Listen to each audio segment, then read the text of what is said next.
La façon de réfléchir et de développer les villes du Québec risque de connaître de nombreux changements dans les prochaines années. Et la ville de Bécancour pourrait nous aider à y voir plus clair. Cette ville fait partie des toutes premières au Québec à être dotée d'un jumeau numérique. Et qu'est-ce qu'un jumeau numérique? C'est en fait une copie intégrale, digitale de la ville, utilisée dans ce cas-ci pour réfléchir à l'ensemble de son développement. C'est une très bonne nouvelle pour nous. C'est une opportunité de continuer un processus de numérisation qu'on a à la ville, donc de gagner en efficacité, tant dans les processus que dans la planification, la prise de décision. Ce genre d'outil-là permet de travailler de façon assez linéaire sur un projet et puis d'assurer que ce qu'on présente, du moment qu'on le présente, c'est la façon la plus complète possible puis qu'on a réfléchi à tout autour. Le jumeau numérique de Bécancour est pour l'instant un projet pilote. C'est en fait un outil pour les décideurs politiques municipaux. Il est conçu à l'aide d'une tonne de données qui ont été recueillies sur la ville et est doté d'une intelligence artificielle. Les décideurs politiques peuvent choisir une variété de paramètres d'entrée. Par exemple, la limite de leur budget, la limite souhaitée de production de gaz à effet de serre, un nombre souhaité de logements à construire dans un secteur, un quartier donné. Et à partir de ces paramètres, l'IA propose une multitude de résultats.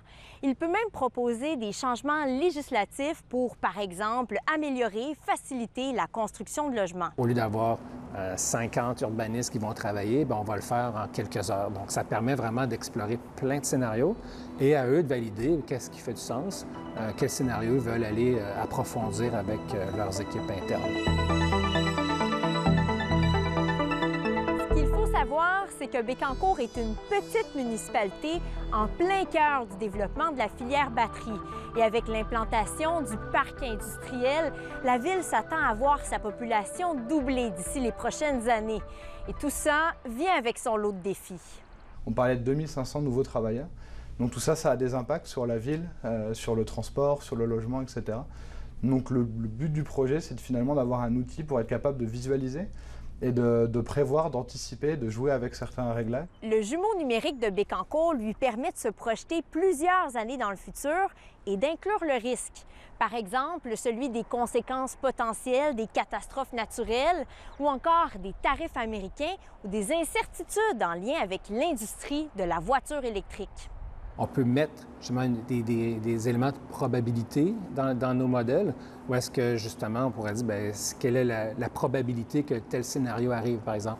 Le jumeau numérique de Bécancour est alimenté de façon continue avec de nouvelles données, des chiffres actualisés, de nouvelles études. Bref, c'est un projet qui est en constante évolution.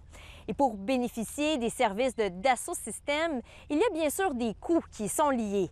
Un montant qui n'a pas été partagé avec Radio-Canada. Selon cet expert, la municipalité doit rester vigilante à ne pas devenir dépendante à des services privés. On perd en quelque sorte cette expertise interne. Vu que les différentes administrations publiques municipales n'ont pas tous les outils, les infrastructures pour ce faire, on s'en remet de plus en plus à des grands joueurs externes. Mais rien ne nous dit que dans 1 an ou 2 ans, on peut dire que ça va coûter 10 fois plus cher. Et là, les villes, les municipalités, les pouvoirs publics vont devenir dépendants, en fait, de ces infrastructures.